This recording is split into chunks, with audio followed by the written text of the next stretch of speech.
नात माती कालवली तर आम्हाला देखील ओबीसी आरक्षणाला चॅलेंज करावं लागेल असं म्हणत मनोज जरांगेंनी पुन्हा एकदा भुजबळांवर टीका केली।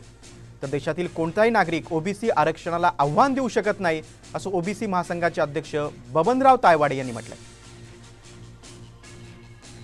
यात्रा काढण्यात जत्रा जाऊन तिकडे खात बस काही आम्हाला काही देणं घेणं नाही त्याचं। फक्त ओबीसी बांधवांनी त्याला समजून सांगावं की आम्हाला आमच्या पोरांचं वाटोळं जर ते करायला लागला, आम्हाला ओबीसीच्या बांधवाचं वाटोळं करायचं नाही।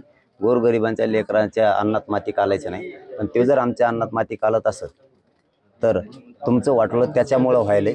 आम्हाला ते सुप्रीम कोर्टाच्या मग निदर्शनास आणून द्यावं लागेल आणि त्यांचं पूर्ण देशातलं 27 ते 27% आरक्षण रद्द होऊ शकतं। हे फक्त त्याच्या एकट्यामुळे इतक्या लोकांचं वाटोळं होऊ शकतं। आमच्या हक्काचं आहे, आमच्या नोंदी सापडल्यात। सर्वोच्च न्यायालयाने देण्याकरता ज्याला काय म्हणतो की शिक्कामोर्तब केला आणि त्यामुळे 1993 पासून या देशामध्ये देशातील 52% ओबीसींना 27% आरक्षण मिळत आहे आणि त्यामुळे ओबीसींचं 27% आरक्षण रद्द होऊ शकते किंवा त्याला आम्ही न्यायालयामध्ये चॅलेंज करू अशी भाषा वापरणं ही फार हास्यास्पद आहे। ज्यांना याचं ज्ञान नाही अशाच व्यक्ती अशा प्रकारची भाषा वापरू शकतो।